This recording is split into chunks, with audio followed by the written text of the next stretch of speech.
যেই সমস্ত ঘরগুলোতে কোনো বরকত নাই, এত আয় রোজগার করে, ইনকাম করে, কিন্তু বরকত পায় না, যা ইনকাম করে তার থেকে বেশি চলে যায়, এদের জন্য তিনটা আমল প্রতি রাতে ঘুমানোর সময় ছোট্ট তিনটা আমল করবেন, ইনশাআল্লাহ আপনার ঘরে আল্লাহ পাক রব্বুল আলামিন প্রচুর পরিমাণে বরকত দান করবেন।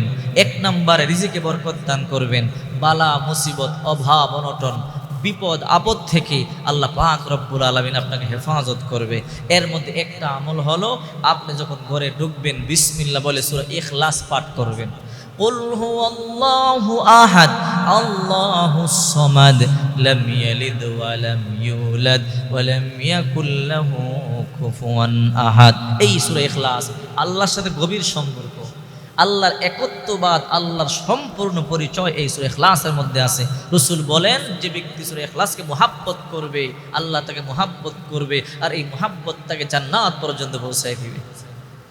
এক বৃদ্ধ সাহাবী এসে বলেন, নবীজি এত ইনকাম করে করে বরকত নাই, হাড় ভাঙা পরিশ্রম করি, ও নবী আমি একজন কৃষক মানুষ, যত ইনকাম করি কিন্তু পিছু টান, বরকত নাই, সহজ একটা আমল বলে দেন, কঠিন আমল আমি করতে পারবো না। আল্লাহর নবী তখন বললেন, আপনি যখন কাজ থেকে ঘরে ফিরবেন বিসমিল্লাহ বলে সূরা ইখলাস পাঠ করে ঘরে ফিরবেন, ঘরে ঢুকবেন। যে ঘরে সূরা ইখলাস পাঠ করা হয় ওই করে আল্লাহ পাক রব্বুল আলামিন রহমত নাজিল করে। হাদিসের মধ্যে আছে, মান ক্বারা সূরাতুল ইখলাস 10 মাররাত বানাল্লাহু লাহু বাইতান ফিল জান্নাহ, যে ব্যক্তি 10 বার সূরা ইখলাস পাঠ করবে আল্লাহ পাক রব্বুল আলামিন তার জন্য জান্নাতে বিশাল বড় একটা বালাখানা তৈরি করবে।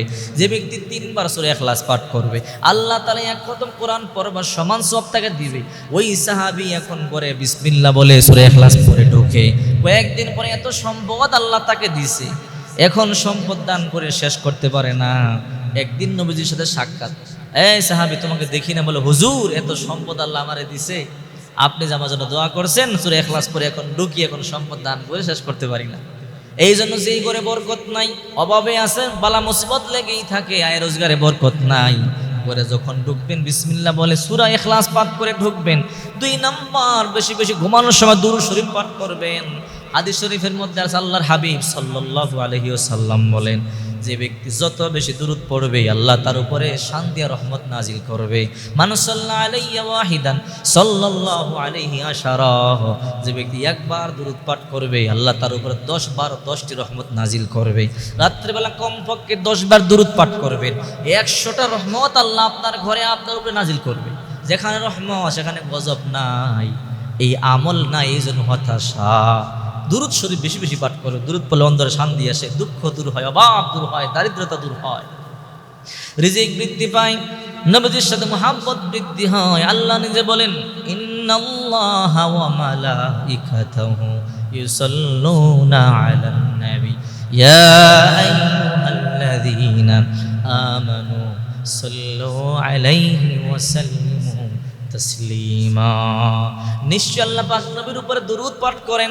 আল্লাহ কেমনে পড়েন? রহমত নাজিল করেন, বারাকা নাজিল করেন, আর ফেরেশতারা নবীর উপরে দুরূদ পাঠ করে, ইয়া আইয়ুহাল্লাযীনা আমানু সাল্লু আলাইহি ওয়া সাল্লিমু তাসলিমা।